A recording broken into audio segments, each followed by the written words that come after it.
안녕하세요. 제 이름은 박영희입니다. 올해 68살이고요. 평생을 시어머니로 살고 있습니다. 오늘 여러분께 들려드릴 이야기는 제가 68년을 살면서 가장 충격적이었던 하루에 관한 것입니다. 그 하루가 저를 완전히 바꾸어 놓았거든요. 저는 경상도 시골에서 태어났습니다. 6남매 중 셋째였어요. 어릴 때부터 며느리는 시댁에 들어가면 그 집 딸이 되는 거다라고 배웠습니다. 할머니도 그렇게 사셨고 어머니도 그렇게 사셨어요. 그게 당연한 줄 알았습니다.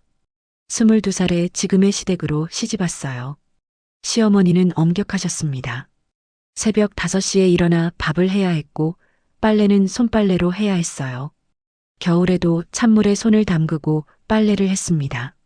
손이 트고 갈라져도 참았어요. 시어머니는 자주 말씀하셨습니다. 며느리가 게으르면 집안이 망한다. 부지런해야 복이 온다. 그 말을 새겨듣고 살았어요. 감히 힘들다는 소리는 내지 않았습니다. 남편과 결혼한 지 3년 만에 선우를 낳았어요. 아들을 낳았다고 시댁에서 모두 기뻐했습니다. 저도 기뻤어요. 드디어 제 자리를 조금이나마 인정받은 느낌이었거든요. 시어머니는 돌아가시기 전에 제게 말씀하셨습니다. 영희야, 너도 며느리 받으면 똑같이 해라. 그래야 집안이 바로 선다. 저는 고개를 끄덕였어요. 당연한 일이라고 생각했습니다. 28살 때 남편이 회사를 그만두고 작은 사업을 시작했어요. 몇 년간은 정말 힘들었습니다. 빚도 지고 집도 팔 뻔했어요. 그때 저는 새벽에 김밥 장사를 시작했습니다. 어린 선우를 업고 김밥을 싸서 공장 앞에서 팔았어요. 그렇게 10여 년을 버텼습니다. 남편의 사업이 조금씩 자리를 잡아갔어요. 선우도 대학에 갔고요. 35살이 되어서야 제대로 된 아파트에서 살 수 있었습니다. 선우는 착한 아이였어요. 공부도 잘했고 효성도 좋았습니다. 대학교 졸업하고 좋은 회사에 취직했을 때 저는 정말 자랑스러웠어요. 내가 고생한 보람이 있다고 생각했습니다. 그리고 38살에 지민이와 결혼했어요. 지민이는 서울 출신이었습니다. 대학도 나오고 직장도 다녔어요. 처음엔 예쁘고 똑똑해 보여서 마음에 들었습니다. 하지만 결혼하고 나니 문제가 보이기 시작했어요. 음식간이 싱거웠고 집안일을 대충대충 했습니다. 빨래도 세탁기에만 맡기고 설거지도 식기세척기만 썼어요. 제가 보기엔 너무 편하게 사는 것 같았습니다. 지민아, 우리 집은 그렇게 안 한다. 며느리라면 시댁 일을 먼저 생각해야지. 요즘 애들은 참 편하게 산다. 이런 말들을 자주 했습니다. 지민이가 뭔가 다르게 하거나 친정 이야기를 할 때면 말이에요. 저는 지민이를 위해서 하는 말이라고 생각했어요. 올바른 며느리가 되라고 가르치는 거였으니까요. 지민이는 처음엔 네, 어머니라고 대답했어요. 하지만 점점 표정이 어두워지는 게 보였습니다. 웃음도 줄어들었고요. 저는 그게 당연하다고 생각했어요. 며느리 노릇이 쉬운 게 아니니까요. 손주들이 태어났을 때는 정말 기뻤습니다. 큰애, 작은애 모두 건강하게 태어났어요. 저는 손주들을 돌보는 일에 푹 빠졌습니다. 지민이가 직장을 다닐 수 있도록 제가 애들을 봐줬어요. 하지만 지민이의 육아 방식이 마음에 안 들 때가 많았습니다. 아이들에게 너무 자유롭게 해줬어요. 밥도 안 먹는다고 억지로 먹이지 않고 때를 써도 달래기만 했습니다. 지민아, 애들이 버릇 없어진다. 엄하게 키워야 해. 그럴 때마다 지민이는 고개만 끄덕였어요. 말은 안 했지만 불만이 있는 것 같았습니다. 젊은 엄마들이 다 그렇더라고요. 인터넷에서 배운 걸로 아는 척하는 거였어요. 아들 선우는 회사에서 스트레스를 많이 받았습니다. 요즘 세상이 어려우니까 남자들이 더 힘들죠. 야근도 많고 주말에도 일하는 경우가 많았어요. 그럴 때마다 저는 며느리에게 말했습니다. 우리 선우가 얼마나 힘든지 아니? 집에서라도 편하게 해줘야지. 그게 당연한 일이라고 생각했습니다. 남편이 밖에서 고생하면 아내가 집에서 뒷바라지를 해야 하는 거 아닌가요? 작년에 남편이 갑자기 세상을 떠났습니다. 심근경색이었어요. 그때 정말 힘들었습니다. 46년을 함께 산 사람이 하루아침에 사라진 거잖아요. 장례식 때 지민이가 많이 도와줬어요. 그래서 고마웠습니다. 하지만 남편이 돌아가신 후에도 우리 집의 분위기는 크게 달라지지 않았어요. 선우는 여전히 회사에서 스트레스를 받아왔고 지민이는 여전히 조용했습니다. 아이들은 점점 컸고요. 그런데 최근에 조금 이상했어요. 지민이가 더 말이 없어졌습니다. 밥상에서도 거의 말을 안 했어요. 물어봐도 네 아니면 아니요만 대답했습니다. 선우도 예전보다 신경질적이 됐어요. 퇴근하고 오면 바로 방으로 들어가 버렸습니다. 가족끼리 같이 있는 시간이 줄어들었어요. 저는 그게 다 지민이 때문이라고 생각했어요. 남편 뒷바라지를 제대로 안 하니까 선우가 스트레스를 받는 거라고요. 그래서 더 자주 지민이에게 잔소리를 했습니다.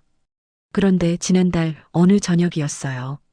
평소와 다를 것 없는 화요일이었습니다. 저는 거실에서 뉴스를 보고 있었어요.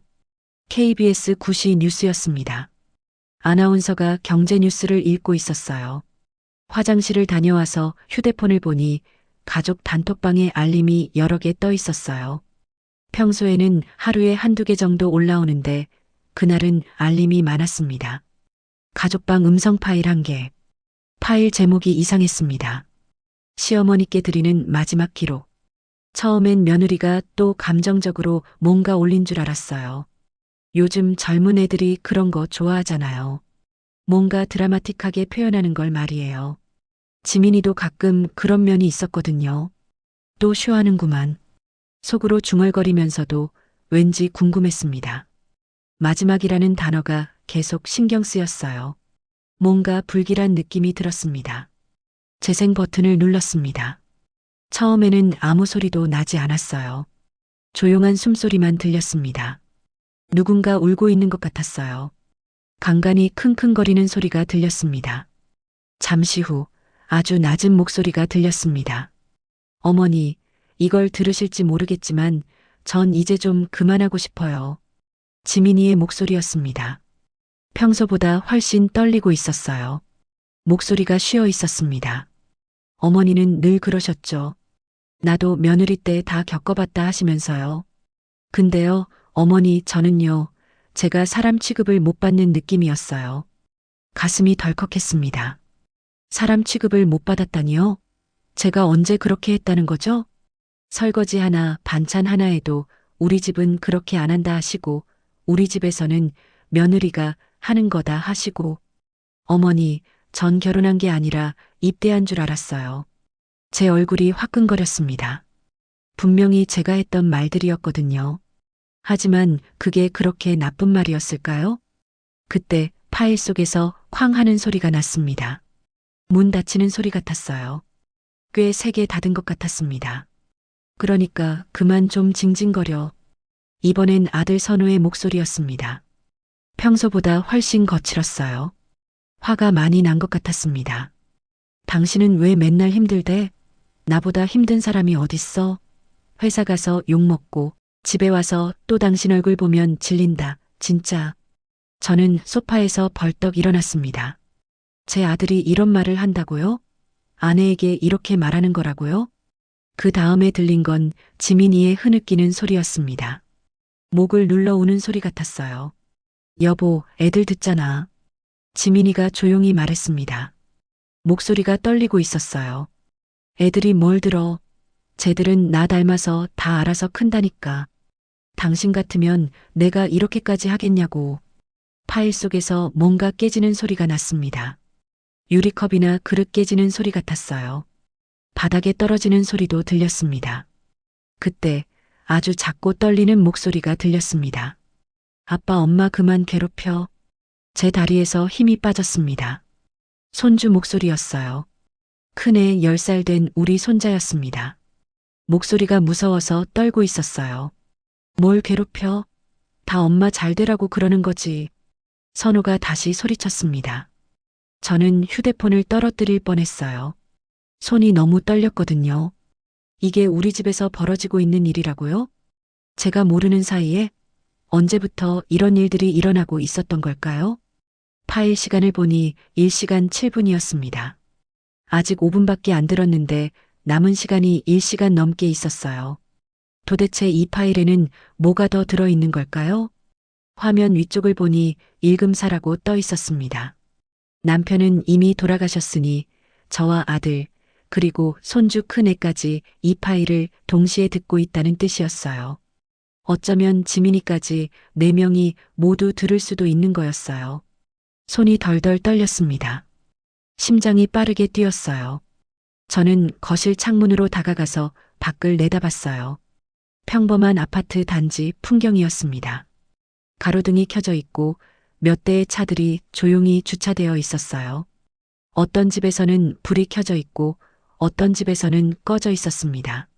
이렇게 평범한 저녁에 우리 집에는 이런 일이 벌어지고 있었다는 게 믿기지 않았습니다. 다른 집들도 우리 집처럼 이런 일들이 일어나고 있을까요? 다시 휴대폰을 들었습니다. 파일이 계속 재생되고 있었어요. 제가 놓친 부분이 있을까봐 조금 뒤로 돌렸습니다. 지민이의 목소리가 더 작아져 있었습니다. 저는요, 한 번도 우리 며느리 고생한다는 말을 못 들어봤어요. 한 번도 제 편을 들어주신 적이 없으셨어요. 가슴이 쿵 내려앉았습니다. 숨이 막히는 것 같았어요. 그 말이 맞았어요. 저는 한 번도 지민이 편을 들어본 적이 없었습니다. 항상 아들 편이었어요. 우리 선우가 힘들다. 남자는 원래 그렇다. 며느리가 이해해야 한다. 마이너스 이런 말만 했었죠. 휴대폰 화면을 다시 봤습니다. 재생 시간이 10분을 넘어가고 있었어요. 아직도 50분이 넘게 남아 있었습니다. 제 손이 계속 떨렸습니다. 이 파일 끝에는 과연 어떤 말이 기다리고 있을까요? 지민이가 그만하고 싶다고 한 그 말이 정확히 무엇을 의미하는 걸까요? 그리고 이 파일을 듣고 있는 우리 가족들은 지금 무슨 생각을 하고 있을까요? 손주들도 이걸 듣고 있다고 생각하니 가슴이 더 아팠습니다. 저는 그날 밤 이 질문들의 답을 찾아가게 될 것이었습니다. 그리고 그 답들이 제 인생을 완전히 뒤바꾸어 놓을 것이라는 걸 그때는 전혀 몰랐어요. 파일 속에서 계속 흘러나오는 목소리들이 제가 지금까지 알고 있던 우리 가족의 모습이 전부가 아니라는 걸 보여주고 있었습니다. 그 파일을 끝까지 다 들었습니다. 새벽 2시가 넘어서야 멈췄어요. 저는 그날 밤 한숨도 못 잤습니다. 천장만 바라보며 누워 있었어요. 머릿속에 계속 맴돌았거든요. 제가 들었던 그 목소리, 특히 지민이가 한 말 하나가 계속 떠올랐습니다. 어머니, 전 사실 어머니 목소리가 제일 무서웠어요. 그게 어떻게 가능한 거죠? 저보다 선우가 훨씬 거칠게 말했는데요. 저는 그냥 며느리 교육을 한 것뿐인데 제가 더 무섭다고요? 새벽녘이 되어서야 잠깐 눈을 붙였습니다. 그런데 꿈에서도 그 파일이 나왔어요. 지민이가 울면서 이제 그만하고 싶어요라고 말하는 꿈이었습니다. 다음 날 아침 평소보다 일찍 일어났어요. 잠이 안 와서 그냥 부엌으로 갔습니다. 밥을 해야겠다고 생각했어요. 뭔가 해야 마음이 진정될 것 같았거든요. 그런데 부엌에서 이상한 걸 발견했습니다. 어제 저녁에 없던 유리 조각들이 쓰레기통에 들어 있었어요. 컵인지 접시인지 모르겠지만 작은 유리 조각들이었습니다. 아, 파일에서 들렸던 그 소리가 이거구나. 실제로 뭔가 깨진 게 맞았어요. 그때 선우가 부엌으로 들어왔습니다. 평소보다 얼굴이 어두웠어요. 눈이 부어 있었습니다. 엄마, 밥은? 지금 하고 있어. 둘 다 어젯밤 파일 이야기는 꺼내지 않았어요. 서로 들었다는 걸 알면서도 말이에요. 지민이는? 아직 안 나왔어. 선우가 물 한 잔을 마시더니 다시 방으로 들어갔습니다. 뒷모습이 무거워 보였어요. 그날 오후 지민이가 처음으로 방에서 나왔습니다. 얼굴이 많이 부어 있었어요. 머리도 헝클어져 있고요. 어머니, 지민이의 목소리가 쉬어 있었습니다. 지민아, 밥 먹었니? 아니요. 그럼 뭔가 해줄까? 아니에요. 괜찮아요. 지민이가 부엌으로 갔습니다. 냉장고를 열어서 물만 한 잔 마셨어요. 그리고 다시 방으로 들어가려고 했습니다. 지민아, 제가 불렀습니다. 지민이가 돌아봤어요.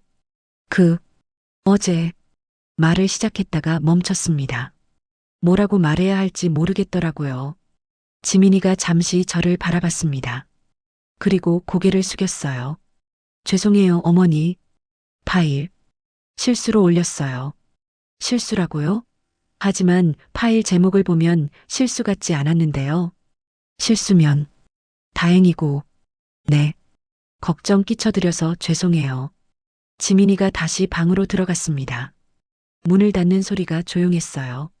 저는 거실에 혼자 앉아 있었습니다. 뭔가 이상했어요. 분명히 큰일이 벌어진 것 같은데 모두들 조용했습니다. 마치 아무 일도 없었던 것처럼요.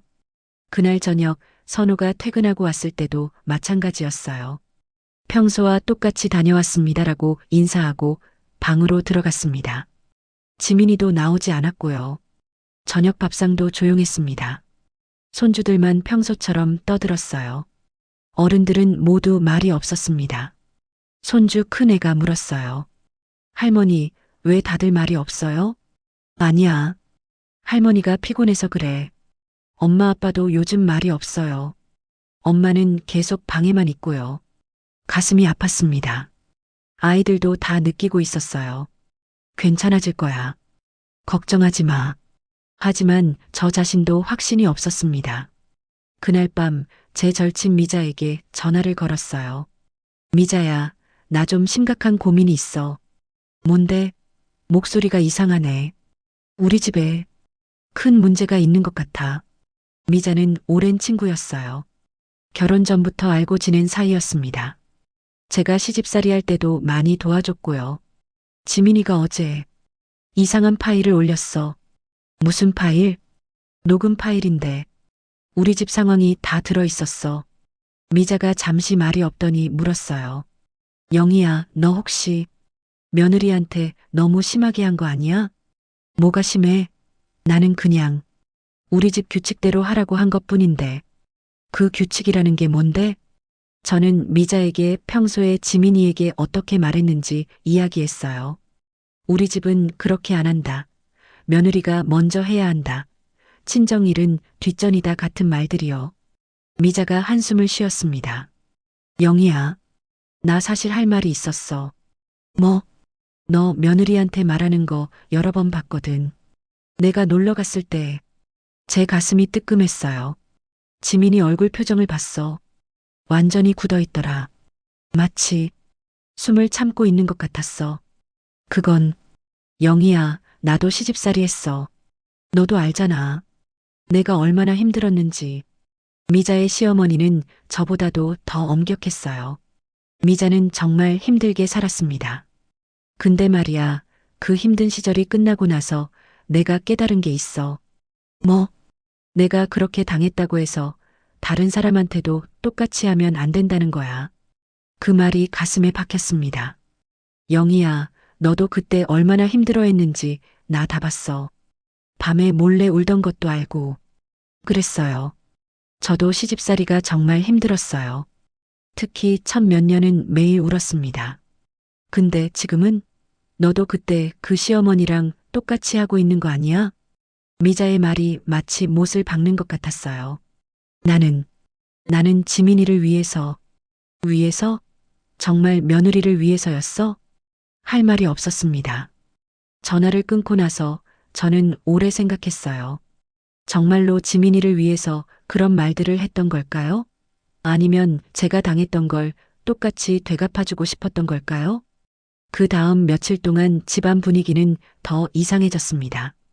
지민이는 거의 방에서 나오지 않았어요. 나와도 인사만 하고 다시 들어갔습니다. 선우는 회사에서 돌아와도 말이 없었어요. 평소에 오늘 회사에서 뭐 했다, 상사가 어떻다 하며 이야기를 나누곤 했는데 이제는 그런 이야기도 없었습니다. 손주들이 가장 힘들어 보였어요. 엄마 아빠가 말을 안 하니까 아이들도 조심스러워 하더라고요. 평소보다 말도 없고 웃음도 줄었어요. 어느 날 저녁 손주 작은 애가 제게 와서 물었어요. 할머니, 엄마가 왜 계속 울어요? 엄마가 울어? 네. 밤에 방에서 울음소리 들려요. 아빠도 같이 울 때 있어요. 가슴이 찢어지는 것 같았습니다. 그날 밤 늦게 저는 지민이 방 앞을 지나갔어요. 화장실을 가려고 복도를 지나가는데 정말로 흐느끼는 소리가 들렸습니다. 문 앞에서 잠시 멈춰 섰어요. 들어가서 뭐라고 말해야 할까 생각해 봤습니다.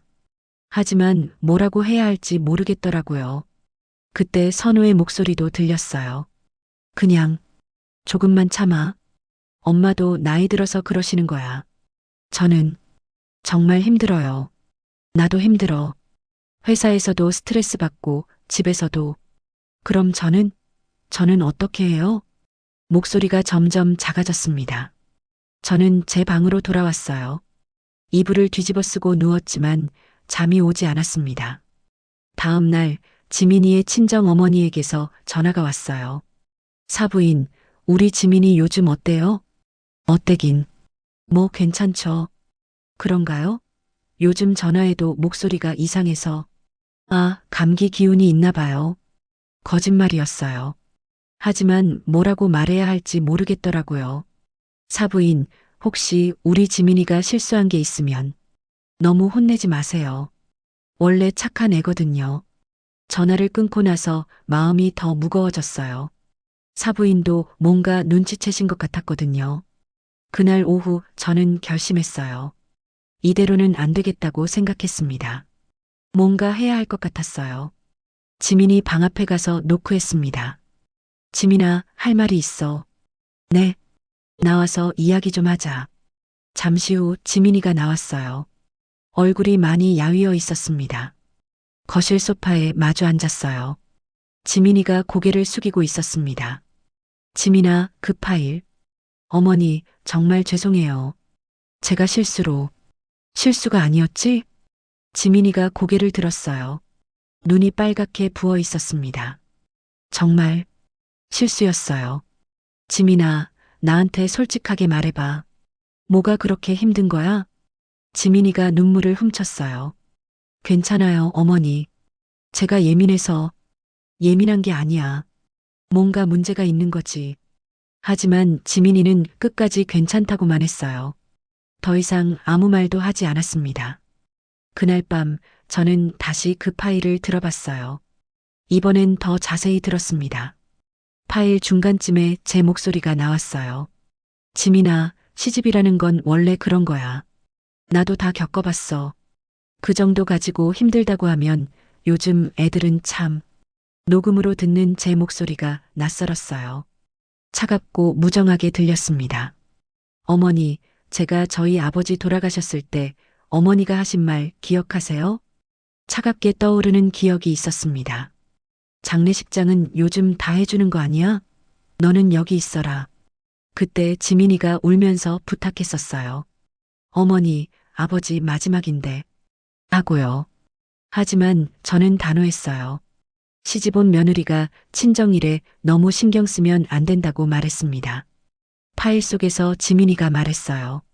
그날 저는 아버지 입관식에도 제대로 못 갔어요. 어머니 눈치를 보느라 가슴이 철렁 내려앉았습니다. 그 뒤로 파일에서 더 많은 이야기들이 나왔어요. 제가 지민이에게 했던 말들, 행동들이 하나하나 나열됐습니다. 어머니는 한 번도 제 편을 들어주신 적이 없어요. 전 그냥 가정부였어요. 밥하는 사람, 애 봐주는 사람. 어머니 목소리만 들어도 가슴이 두근거렸어요. 새벽이 되어서야 파일이 끝났어요. 마지막에 지민이가 한 말이 계속 떠올랐습니다. 어머니, 저 이제 정말 그만하고 싶어요. 그 그만하고 싶다는 말이 무엇을 의미하는지 이제 알 것 같았어요. 하지만 어떻게 해야 할지는 여전히 모르겠었습니다. 잘못했다는 걸 알겠는데 어디서부터 고쳐야 할지 막막했어요. 그때 문득 떠오른 게 있었어요. 지민이와 직접 대화를 해야겠다는 생각이었습니다. 이번엔 정말로 진심으로 들어보고 싶었어요. 지민이가 정말 무엇 때문에 힘들어하는지, 그리고 제가 어떻게 잘못했는지를요. 다음 날부터 저는 지민이를 다시 만날 용기를 내기 시작했습니다. 일주일이 지나도 상황은 나아지지 않았습니다. 오히려 더 악화됐어요. 지민이는 거의 방에서 나오지 않았습니다. 식사 때만 잠깐 나와서 밥을 조금 먹고 다시 들어갔어요. 말도 거의 하지 않았고요. 밥상에 앉아도 젓가락만 이리저리 굴릴 뿐이었습니다. 제가 반찬 더 해줄까? 하고 물어도 고개만 저었어요. 괜찮아요라는 말조차 힘들어하는 것 같았습니다. 선우는 평소보다 더 늦게 들어왔습니다. 회사에서 야근을 한다고 했는데 정말인지 의심스러웠어요. 집에 있기 싫어서 늦게 오는 것 같았거든요. 술 냄새를 풍기고 들어올 때도 많았습니다. 회사에서 회식이 있었어요. 변명처럼 들렸어요. 평소 같으면 회식 이야기도 재미있게 해줬는데 이제는 그런 말도 없었습니다. 손주들이 가장 힘들어 보였습니다. 큰애는 학교에서 돌아와도 말이 없었어요. 평소에는 할머니, 오늘 학교에서 이런 일이 있었어라며 제잘거렸는데 이제는 조용히 방으로 들어가 버렸습니다. 작은 애는 자꾸 엄마 왜 아파? 라고 물어봤어요. 엄마가 우리랑 안 놀아줘요라고 서운해하기도 했습니다. 엄마가 좀 피곤해서 그래. 곧 괜찮아질 거야. 거짓말이었어요. 언제 괜찮아질지, 정말 괜찮아질 수 있을지 저도 확신이 없었거든요. 그러던 어느 날 오후 손주 큰애 담임 선생님에게서 전화가 왔습니다. 할머님, 혹시 요즘 집에 무슨 일 있으세요? 가슴이 철렁했어요. 왜요, 선생님? 준호가 요즘 수업 시간에 자꾸 울어요. 엄마가 아프다고, 아빠가 엄마를 괴롭힌다고 계속 말해서요. 숨이 막혔습니다. 아이까지 이런 말을 하고 있다니요. 그리고 다른 아이들 앞에서 손을 떠는 모습도 보여요. 많이 불안해하는 것 같아요. 급식 시간에도 밥을 거의 안 먹고요. 그런가요? 혹시 집에서 무슨 일이 있으시면 상담실에서 도움을 받으실 수도 있어요. 아이가 너무 힘들어해서 전화를 끊고 나서 저는 한참 그 자리에 서 있었어요. 어른들만의 문제라고 생각했는데 아이들도 이미 다 알고 있었던 거예요. 아니, 어른들보다 더 예민하게 느끼고 있었던 거죠. 그날 저녁 저는 선우를 불렀습니다. 지민이는 여전히 방에서 나오지 않았어요. 선우야, 할 말이 있어. 뭐예요? 준호 담임 선생님에게서 전화 왔어. 선우의 얼굴이 굳었어요. 뭔가 예상했다는 표정이었습니다. 준호가 학교에서 엄마 아프다고, 아빠가 엄마 괴롭힌다고 한대. 수업 시간에 울고 밥도 안 먹는다고. 그건 선우가 말을 제대로 잇지 못했어요. 선생님이 상담실 도움 받으라고 하시더라. 애가 너무 힘들어한다고. 엄마, 그냥 일시적인 거 아닐까요? 일시적이야? 벌써 일주일이 넘었어. 선우가 고개를 돌렸습니다. 선우야, 이제 정말 심각한 것 같아. 애들까지 이런 상태가 되면. 엄마, 그냥 좀 시간이 필요한 것 같아요. 지민이도 예민해져 있고 예민한 게 아니야. 뭔가 근본적인 문제가 있는 거지. 무슨 근본적인 문제요? 선우가 짜증을 냈어요. 목소리가 평소보다 날카로웠습니다. 나도 힘들어요. 회사에서 스트레스 받고 집에 와서도 이런 분위기고 도대체 뭘 어떻게 하라는 거예요? 그럼 지민이는 안 힘들겠어? 선우가 잠시 말이 없더니 깊은 한숨을 쉬었어요. 엄마, 지민이가 요즘 정말 이상해요. 어떻게? 맨날 울고 말도 안 하고 그리고 자꾸 이상한 말을 해요. 가슴이 싸늘해졌습니다. 무슨 말? 죽고 싶다고. 그런 말이요. 휴대폰을 꽉 쥔 손에 힘이 들어갔어요. 뭐라고? 어젯밤에도 차라리 내가 사라지는 게 낫겠다고 그러더라고요. 애들한테도 이런 엄마가 있으면 안 될 것 같다고. 손이 덜덜 떨렸어요. 지민이가 정말 그런 말을 했다는 거예요? 그런 중요한 말을 왜 이제 해? 엄마가 물어봐서 말하는 거잖아요. 저도 무서워요. 지민이가 정말 뭔가 할까봐. 저는 더 이상 참을 수 없었어요. 선우야, 너 정말 모르겠니? 뭐요? 내가 지민이한테 어떻게 했는지, 내가 어떻게 했는지. 선우가 눈을 피했어요. 그 녹음 파일. 다 들어봤지? 침묵이 흘렀어요. 그 안에서 내가 한 말들, 내가 한 말들. 그게 얼마나 지민이를 힘들게 했는지 모르겠어? 선우가 벽을 바라봤어요. 대답하지 않았습니다. 선우야, 대답해. 엄마, 저도 힘들어요. 정말로. 회사에서는 상사한테 갈굼당하고 집에서는 이런 분위기고 힘들면 아내한테 화내도 되는 거야? 물건 던져도 되는 거야? 애들 앞에서 선우의 얼굴이 붉어졌어요. 던진 게 아니에요. 그냥 실수로 미끄러진 거였어요. 실수? 그럼 질린다고 한 것도 실수야? 징징거린다고 한 것도? 더 이상 말이 없었어요. 선우는 그냥 고개를 숙이고 있었습니다. 그날 밤 저는 지민이 방 앞을 지나가다가 문득 멈춰 섰어요. 안에서 전화하는 소리가 들렸거든요. 엄마, 저 정말 못 살겠어요. 지민이가 친정 어머니와 통화하는 것 같았어요. 목소리가 많이 잠겨 있었습니다. 어머니가 무섭고 남편은 저한테 화만 내고 애들 앞에서 이러는 것도 미안하고 목소리가 많이 지쳐 있었어요. 마치 모든 힘이 빠진 것 같았습니다. 엄마, 저 정말 죽고 싶어요. 매일매일이 지옥 같아요. 숨 쉬는 것조차 힘들어요. 가슴이 찢어졌습니다. 문 앞에서 다리가 휘청거렸어요. 아니야, 그런 생각하지 마. 엄마가 데리러 갈까? 친정 어머니의 목소리가 떨리며 들렸어요. 안 돼요. 애들 때문에. 애들을 두고 갈 수는 없어요. 그럼 애들은 어떻게 돼요? 그럼 어쩌니, 지민아. 엄마가 뭘 해줄? 모르겠어요. 정말 모르겠어요. 어떻게 해야 할지. 저는 그 자리에서 더 이상 듣지 못하고 제 방으로 갔어요. 가슴이 너무 아팠거든요. 무언가 큰 돌덩이가 가슴을 누르는 것 같았습니다. 다음 날 아침 지민이의 친정 어머니에게서 전화가 왔습니다. 사부인, 우리 지민이 요즘 어떤가요? 목소리가 걱정으로 가득했어요. 밤새 잠을 못 잔 것 같았습니다. 그게 뭐라고 말해야 할지 모르겠더라고요. 솔직하게 말하자니 너무 심각할 것 같고 거짓말하자니 양심이 찔렸어요. 사부인, 지민이가 어젯밤에 전화했는데 많이 힘들어하는 것 같아요. 혹시 집에서 무슨 일이? 요즘 좀 예민해져 있어요. 별일 아닐 거예요. 거짓말이었어요. 하지만 솔직하게 말할 수도 없었고요. 사부인, 부탁이 있어요. 우리 지민이 좀 따뜻하게 대해주세요. 원래 열이 내거든요. 어릴 때부터 감정이 예민했어요. 네, 알겠습니다. 그리고 혹시 지민이가 이상한 말하면 바로 연락 주세요.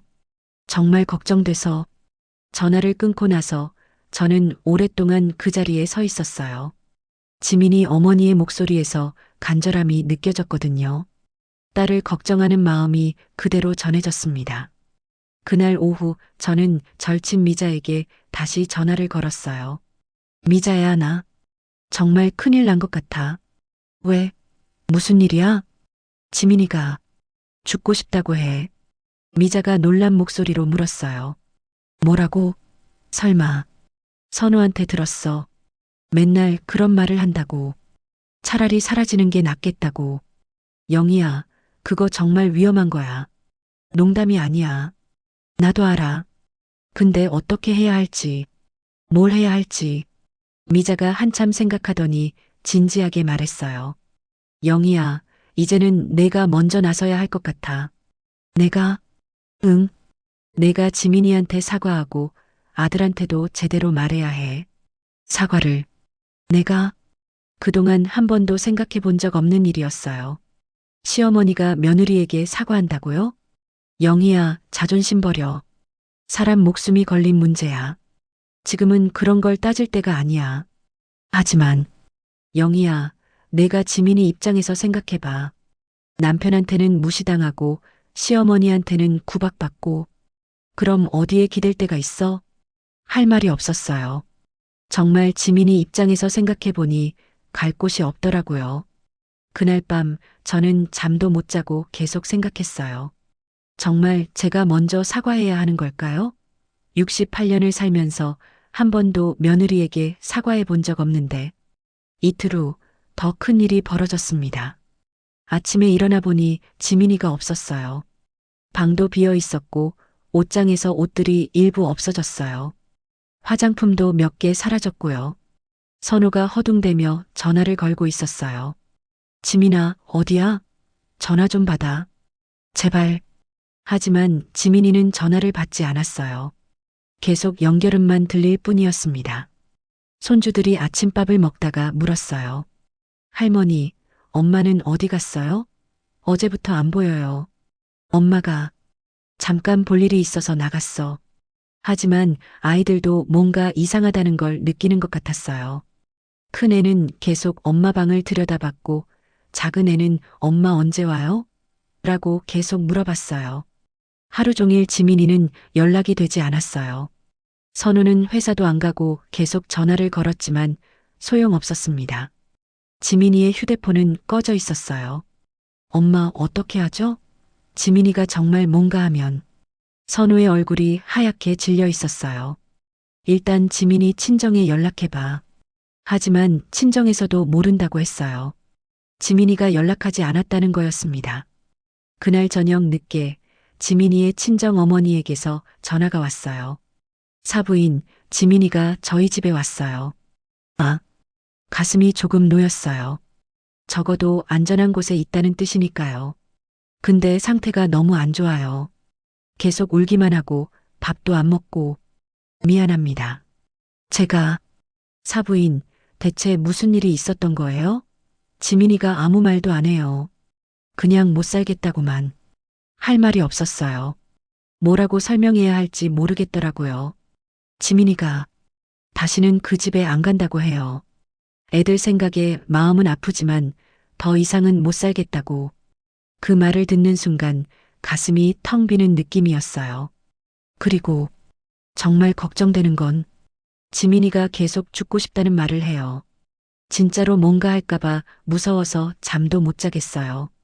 그날 밤 우리 집은 정말 조용했어요. 손주들은 엄마를 찾으며 울었고 선우는 혼자 술을 마셨습니다. 거실에서 계속 중얼거렸어요. 내가 뭘 잘못했지. 내가 뭘. 저는 부엌에 혼자 앉아 있었어요.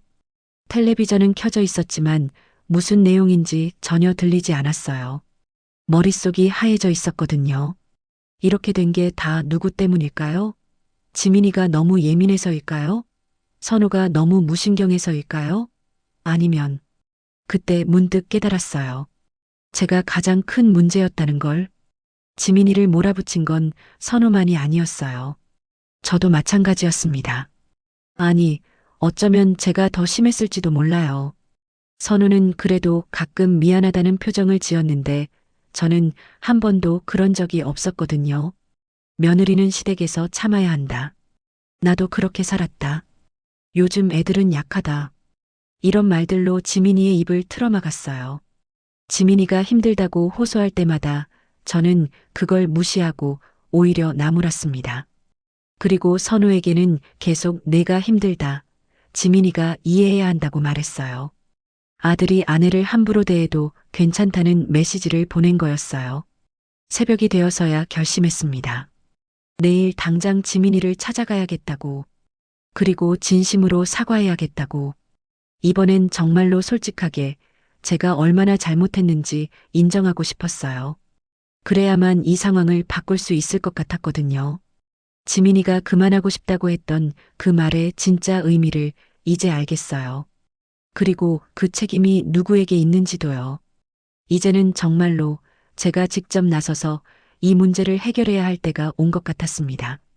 사흘 뒤 저는 용기를 냈습니다. 지민이의 친정으로 직접 가기로 했어요. 선우에게는 말하지 않았습니다. 반대할 게 뻔했거든요. 엄마가 나서면 더 복잡해진다고 할 것 같았어요. 지민이 친정은 지하철로 1시간 거리였습니다. 가는 길 내내 가슴이 두근거렸어요.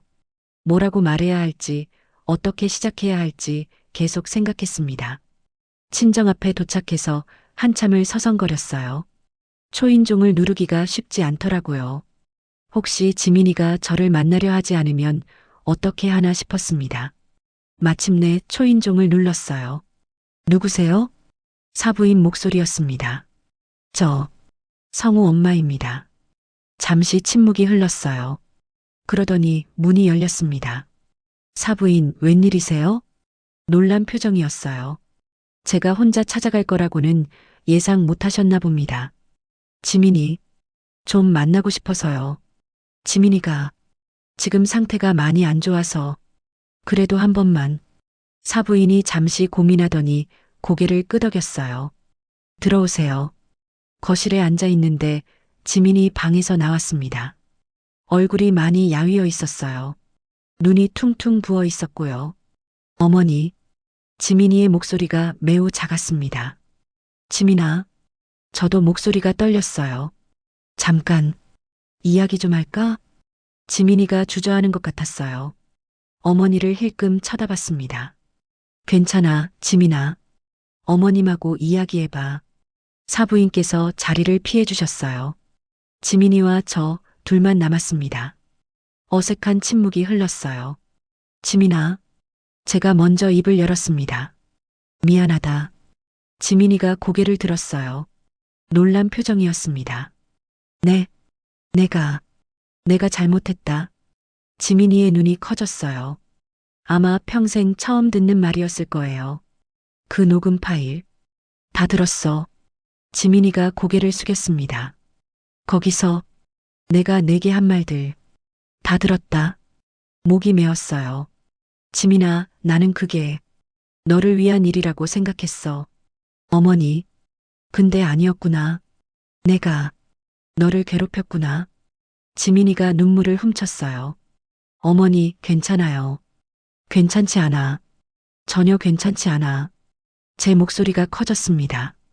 지민아, 내가 아버지 돌아가셨을 때 장례식도 제대로 못 가게 했지? 지민이가 고개를 끄덕였어요. 그때 정말 미안했어. 아버지 마지막인데. 왜 그때 말 안 했어? 어머니가 무서웠어요. 가슴이 찔렸습니다. 무서웠다고? 어머니가 화내실까봐.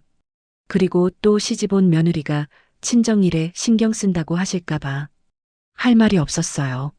지민아, 나도 그렇게 시집살이 했으니까 너도 그래야 한다고 생각했어. 알아요. 그런데 그게 잘못된 거였어. 내가 힘들었다고 해서 너도 힘들어야 할 이유는 없는 거였어. 지민이가 저를 바라봤어요. 지민아, 내가 내 편을 한 번도 들어준 적이 없지? 선우가 내게 화낼 때도, 내게 힘든 일 시킬 때도 난 항상 선우 편이었어. 어머니, 그게 잘못이었어. 가족이라면 서로 도와야 하는 건데. 지민이가 울기 시작했어요. 소리 없이 눈물만 흘렸습니다. 지민아, 내가 그만하고 싶다고 한 그 말. 무슨 뜻인지 알겠어. 지민이가 고개를 들었어요. 죽고 싶다는 뜻이었지? 지민이가 눈을 크게 떴어요. 아니에요. 그런 게 아니라. 솔직하게 말해봐. 그런 생각했지? 지민이가 한참을 망설이더니 천천히 고개를 끄덕였어요. 지민아, 제가 지민이 손을 잡았습니다. 그러면 안 돼. 절대로. 하지만 애들이 있잖아. 그리고 나도 이제 달라질게. 지민이가 의외라는 듯이 저를 봤어요. 정말요? 응. 이제부터는 내 편을 들어줄게. 지민이가 목을 놓아 울기 시작했어요. 그동안 참았던 모든 감정이 터지는 것 같았습니다. 어머니, 저는 정말 인정받고 싶었어요. 인정? 어머니한테 한 번만이라도 우리 지민이 고생한다는 말 듣고 싶었어요. 가슴이 아팠습니다. 지민아, 고생 많았다. 정말 고생 많았어. 지민이가 더 세게 울었어요. 그동안 얼마나 외로웠을까. 어머니, 나도 그때는 몰랐어. 내가 얼마나 너를 힘들게 했는지. 우리는 한참을 그렇게 앉아 있었어요. 지민이는 울고 저는 그 옆에서 등을 쓸어줬습니다.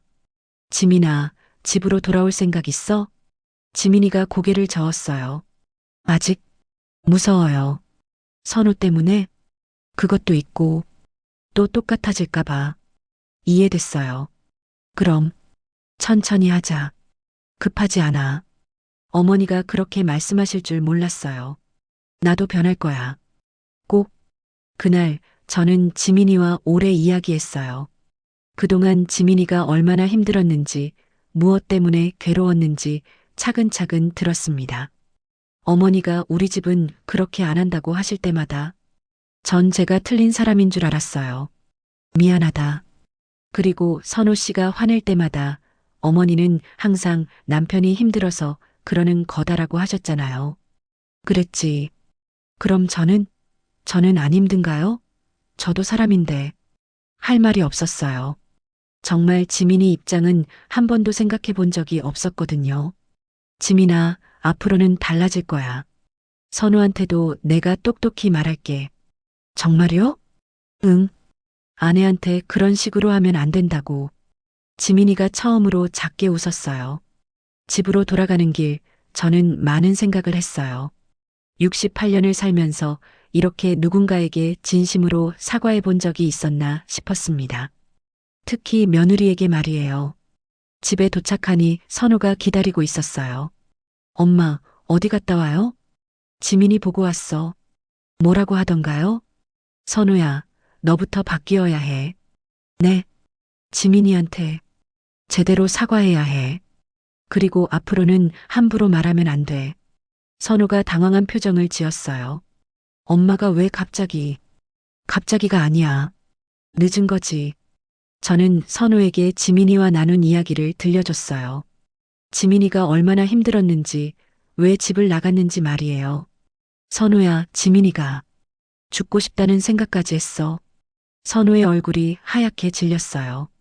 그래도 돌아올까요? 내가 정말 변한다면. 어떻게요? 상담 받아라. 뇌화 문제, 스트레스 문제. 전문가한테 도움받아. 선우가 고민하는 표정이었어요. 꼭 해야 해요? 안 하면 지민이는 안 돌아와. 그리고 애들한테도 좋지 않아. 그날 저녁 손주들이 물었어요. 할머니, 엄마 언제 와요? 곧 올 거야. 정말요? 응. 할머니가 약속할게. 큰애가 말했어요. 할머니, 엄마가 오면 우리 집 더 이상 무섭지 않을까요? 가슴이 찡했습니다. 그래. 이제는 무섭지 않을 거야. 아빠도 화 안 내요? 아빠도 바뀔 거야. 작은 애가 제 무릎에 앉았어요. 할머니, 우리 가족 다시 행복해질까요? 꼭 행복해질 거야. 그날 밤 저는 지민이에게 문자를 보냈어요. 지민아, 오늘 고마웠어. 내 마음 들어줄 수 있어서 다행이야. 천천히 생각해봐. 기다릴게.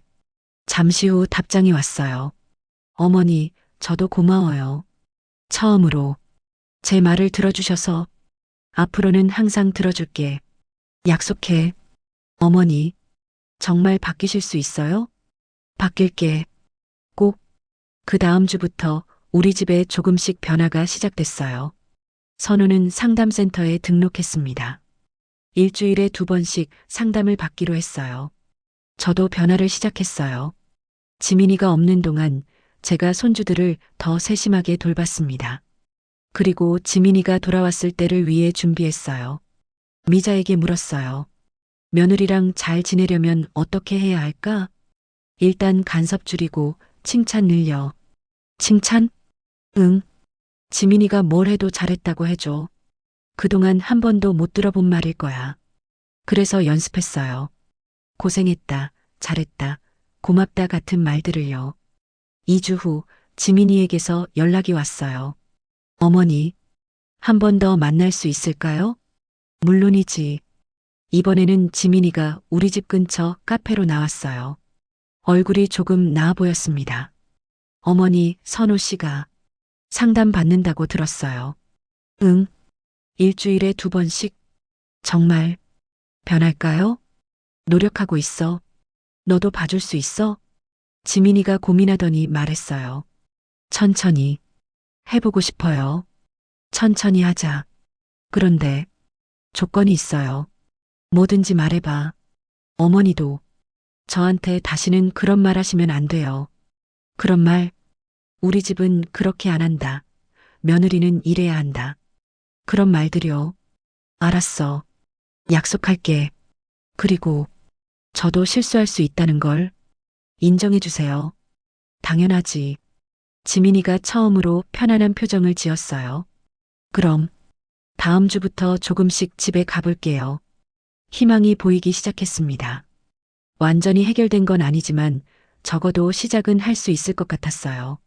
하지만 아직 갈 길이 멀다는 것도 알고 있었습니다. 진짜 변화는 이제부터 시작이었으니까요.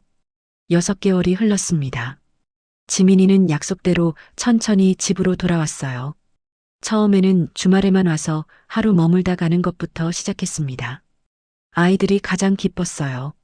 엄마가 다시 집에 오는 날이면 현관문 앞에서 기다리곤 했습니다. 엄마, 작은 애가 지민이 품에 폭 안겼을 때 지민이의 얼굴에 처음으로 진짜 웃음이 돌아왔어요. 선호도 달라졌습니다. 상담을 받으면서 조금씩 변하고 있었어요. 지민이에게 화를 내는 일이 줄어들었고 아이들 앞에서 소리를 지르지도 않았습니다. 지민아, 오늘 하루 어땠어? 예전에는 한 번도 묻지 않던 말이었어요. 지민이도 처음에는 어색해했습니다. 괜찮았어요. 회사에서 힘든 일은 없고 조금 바빴지만 괜찮아요. 서로 조심스럽게 대화를 시작하는 모습이었어요. 마치 처음 만난 사람들처럼요. 저도 많이 바뀌었습니다. 지민이가 뭔가 다르게 해도 우리 집은 그렇게 안 한다는 말을 하지 않았어요. 대신 그것도 좋은 방법이네라고 말하려고 노력했습니다. 처음에는 어색했어요. 평생 해온 방식을 바꾸는 게 쉽지 않았거든요. 말이 입끝까지 올라와도 꾹꾹 참아야 했습니다. 어느 일요일 아침이었습니다. 지민이가 아침상을 차렸는데 김치찌개가 평소보다 싱거웠어요. 예전 같으면 간을 제대로 해야지라고 말했을 거예요. 하지만 이번에는 달랐습니다. 지민아, 김치찌개 담백하니까 좋다. 지민이가 놀란 눈으로 저를 봤어요. 너무 싱겁지 않아요? 아니야. 요즘 짜게 먹으면 안 좋다잖아. 이게 건강에도 좋고. 지민이가 작게 미소를 지었어요. 그 미소가 저에게는 큰 변화였습니다. 한 달 후, 지민이가 아예 집으로 돌아왔어요. 짐을 다시 들고 와서 옷장에 정리하는 모습을 보니 가슴이 찡했습니다. 어머니, 다시 한번 기회 주셔서 고마워요. 뭘, 당연한 거지. 앞으로 잘 부탁드려요. 나도 잘 부탁한다. 그날 저녁 오랜만에 가족이 모두 함께 식사했어요. 조금 어색하긴 했지만 따뜻했습니다. 선우가 말했어요. 여보, 그동안 정말 미안했어. 됐어요. 이제 다 지난 일이에요. 앞으로는 정말 달라질게. 알아요. 상담 받으시는 거 봤어요. 아이들이 가장 좋아했어요. 이제 우리 집도 다른 집처럼 평범해졌네. 큰애의 말에 모두가 웃었습니다. 하지만 모든 게 한순간에 완벽해진 건 아니었어요. 여전히 어색한 순간들이 있었고 가끔 예전 습관이 나올 때도 있었습니다. 어느 날 지민이가 아이들 간식을 사오지 못했을 때였어요. 할 일이 너무 많아서 깜빡했다고 했습니다. 순간 예전 말이 입끝까지 올라왔어요. 엄마 노릇을 제대로 해야지. 하지만 꾹 참았습니다. 괜찮아. 내가 가서 사올게. 어머니가요? 응. 나도 바람 쐴 겸. 지민이가 고마워하는 눈빛을 보니 참길 잘했다는 생각이 들었어요. 시간이 더 흐르면서 우리는 새로운 가족의 규칙들을 만들어갔습니다. 첫째, 서로 힘들 때는 솔직하게 말하기. 둘째, 누군가 실수해도 먼저 이해하려고 노력하기. 셋째, 아이들 앞에서는 절대 큰 소리 내지 않기. 특히 세 번째 규칙이 중요했어요. 아이들이 가장 상처받았던 부분이었거든요. 할머니, 이제 우리 집 조용해졌어요. 손주의 말에 가슴이 따뜻해졌습니다. 또 다른 변화도 있었어요. 저는 지민이의 친정일에도 관심을 갖기 시작했습니다. 지민아, 안사동 건강하시지? 네, 감사해요. 다음에 문안 인사드리러 가야겠다. 지민이가 깜짝 놀랐어요. 정말요? 당연하지. 우리가 한 가족인데. 그동안 지민이의 친정을 남의 집처럼 여겼던 제 자신이 부끄러웠어요. 어느 겨울 저녁이었어요. 지민이가 감기에 걸려서 누워 있었습니다. 예전 같으면 몸 관리도 제대로 못하냐고 했을 거예요. 하지만 이번엔 달랐습니다. 부엌에서 죽을 끓였어요. 지민이가 좋아하는 전복죽이었습니다. 예전에 지민이가 전복죽 정말 좋아해요라고 말한 걸 기억하고 있었거든요. 지민아, 죽 끓였어. 어머니가요? 감사합니다. 별거 아니야. 얼른 먹고 나아라. 지민이가 죽을 먹으며 눈물을 글썽였어요. 왜? 짜? 아니에요. 그냥 고마워서요. 뭐가 고마워? 어머니가 정말 많이 바뀌셨어요. 저를 챙겨주시는 마음까지 생기셨구나 싶어서요. 저도 그렇게 생각했어요. 68년을 살면서 이렇게 변할 수 있다는 걸 저 자신도 몰랐거든요. 선우의 변화도 눈에 띄었습니다. 상담 선생님이 알려준 방법들을 열심히 실천하고 있었어요. 화가 날 때는 일단 심호흡을 하고 목소리를 높이지 않으려고 노력했습니다. 지민이에게 고마움을 표현하는 것도 배워가고 있었어요. 지민아, 오늘도 수고했어. 아이들 돌봐줘서 고마워. 맛있는 저녁 해줘서 고마워. 작은 말들이지만 지민이에게는 큰 위로가 되는 것 같았어요. 봄이 왔습니다. 지민이가 새 직장을 구했어요. 아이들이 조금 더 크니까 다시 일을 시작하고 싶다고 했습니다. 예전 같으면 집안일도 제대로 못하면서 무슨 직장이냐고 했을 거예요. 하지만 이번엔 응원했습니다. 지민아, 꼭 해봐. 내가 하고 싶은 일이라면. 정말 괜찮을까요? 집안일이 조금 소홀해질 수도 있는데. 그런 거 상관없어. 내가 도와줄게. 어머니가 도와주시다니. 정말 꿈 같아요. 지민이가 첫 출근하는 날, 저는 도시락까지 싸줬어요. 어머니, 이렇게까지 안 하셔도 돼요. 뭘? 우리 며느리 첫 출근인데. 그날 지민이가 퇴근해서 오늘 어땠어? 라고 물었을 때 지민이의 얼굴이 정말 밝았어요. 재미있었어요. 사람들도 좋고 일도 재미있고. 그럼 됐다. 어머니, 정말 감사해요. 어머니가 응원해 주셔서 용기가 났어요. 선우도 달라진 아내를 보며 좋아했어요. 지민이가 정말 밝아졌네. 일하는 모습 보니까 예전 연애할 때 생각나. 그러게. 사람이 자기가 하고 싶은 일을 해야 살아있는 것 같아. 지민이의 직장 생활이 시작되면서 집안 분담도 자연스럽게 이뤄졌어요. 저는 아이들 간식을 준비하고 선우는 설거지를 도맡았습니다. 예전에는 상상도 못했던 일이었어요. 남자가 설거지를 하다니요. 하지만 지금은 당연하게 여겨졌습니다. 그해 여름 우리 가족에게 중요한 날이 있었어요. 지민이 친정 아버지 기일이었습니다. 예전에는 지민이가 친정에 가는 걸 못마땅해 했어요. 시집온 며느리가 친정에만 신경 쓴다고 잔소리했었죠. 하지만 이번에는 달랐습니다. 지민아, 아버님 제사 잘 모셔라. 어머니, 그리고 어머님께 안부 전해드려라. 건강하시라고. 정말 감사해요. 어머니가 이렇게 말씀해 주시니까 마음이 편해져요. 지민이가 고개를 숙였어요. 가족인데 뭘. 지민이가 친정에서 돌아올 때 저를 위한 선물을 들고 왔어요. 어머님이 드리라고 하셨어요. 고급 한과였어요. 뭐하러 이런 걸? 어머니가 많이 달라지셨다고 고맙다고 하셨어요. 그리고 지민이가 요즘 정말 밝아졌다고. 가슴이 뭉클했습니다. 지민이 어머니의 마음도 이해할 수 있을 것 같았어요. 여름 휴가 때는 가족 여행도 갔습니다. 오랜만에 모두 함께 떠나는 여행이었어요. 바닷가에서 아이들이 뛰어노는 모습을 보니 정말 평범한 가족이 된 것 같았습니다. 할머니, 사진 찍어요. 손주들이 저를 양쪽에 끼고 포즈를 취했어요. 선우와 지민이도 자연스럽게 어깨를 나란히 했습니다. 하나, 둘, 셋. 사진 속 우리는 모두 진짜 웃음을 짓고 있었어요. 가을이 왔습니다.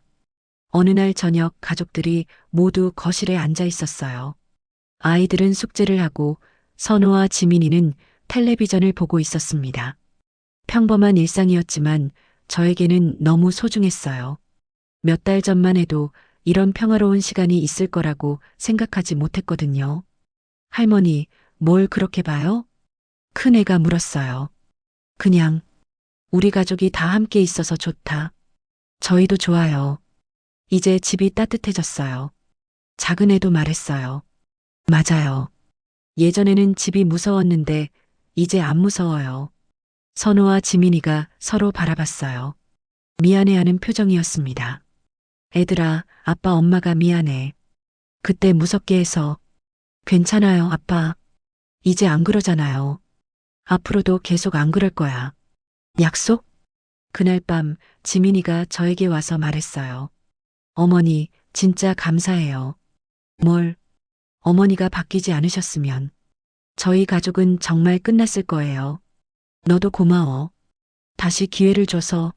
어머니, 하나만 물어봐도 돼요? 뭐든지. 어떻게 그렇게 변하실 수 있었어요? 쉽지 않으셨을 텐데. 한참 생각해 봤어요. 너의 그 녹음 파일 때문이야. 네. 그걸 들으면서 내가 얼마나 잘못했는지 알겠더라. 그리고 뭔가 깨달았어. 내가 시어머니로부터 당했던 걸 너한테 똑같이 하고 있었다는 걸. 지민이가 조용히 들었어요. 그때 생각했어. 이 악순환은 나에서 끝내야겠다고. 어머니, 지민아, 너도 나중에 며느리 생기면 나처럼 하면 안 돼. 따뜻하게 해줘라. 네, 꼭 그럴게요. 어머니처럼요. 겨울이 다시 왔습니다. 1년 전 그 녹음 파일이 올라왔던 날과 비슷한 저녁이었어요. 이번에는 가족 단톡방에 다른 메시지가 올라왔습니다. 지민이가 올린 사진이었어요. 우리 가족이 모두 함께 웃고 있는 사진이었습니다. 제목은 이랬어요. 우리 가족의 새로운 시작. 선우가 댓글을 달았어요. 고마워, 여보. 사랑해. 아이들도 하트 이모티콘을 잔뜩 올렸고요. 저도 댓글을 달았어요. 우리 가족, 앞으로도 쭉 행복하자. 그날 밤 잠자리에 누우면서 생각했어요. 1년 전 그 파일을 들었을 때는 세상이 무너지는 줄 알았어요. 우리 가족이 끝장났다고 생각했습니다. 하지만 지금 생각해보니 그 파일이 오히려 우리를 구했네요.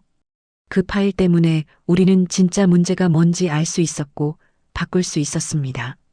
지금 지민이는 자기 일을 하면서 당당하게 살아가고 있어요. 선우도 화내지 않고 가족을 소중히 여기는 남편이 되었고요. 아이들은 무서워하지 않고 밝게 자라고 있습니다. 그리고 저는 68세에 처음으로 진짜 가족의 의미를 배웠어요. 혹시 이 이야기를 듣고 계신 여러분 중에서도 우리 집과 비슷한 일을 겪고 계신 분이 있을지 모르겠어요. 시어머니와 며느리 사이의 갈등, 부부 사이의 문제, 아이들이 겪는 어려움. 그런 분들께 제 진심을 전하고 싶어요. 늦었다고 생각하지 마세요. 68살인 저도 변할 수 있었어요. 누구든 변할 수 있습니다. 중요한 건 인정하는 거예요. 내가 잘못했다는 걸 인정하고 진심으로 사과하는 거요. 그리고 정말 변하려고 노력하는 거고요. 가족이라는 건 한번 금이 가면 끝인 게 아니에요. 오히려 그 금간 틈으로 더 따뜻한 빛이 들어올 수 있어요. 저희 가족이 그랬거든요. 지민이의 그 녹음 파일은 저희에게 새로운 시작을 선물해 줬어요. 정말 감사한 일이에요. 여러분도 포기하지 마세요. 진심이 통하면 분명 길이 보일 거예요.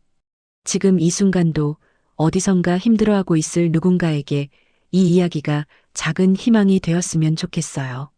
그리고 혹시 이런 이야기가 더 많은 분들께 도움이 된다면 주변에 공유해 주세요. 한 사람의 변화가 한 가족을 바꿀 수 있으니까요. 마지막으로 한 가지만 더 말씀드리고 싶어요.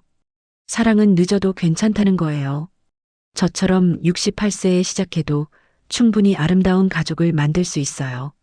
오늘도 누군가의 가정에 평화가 찾아오길 바라며 이 이야기를 마칩니다. 감사합니다.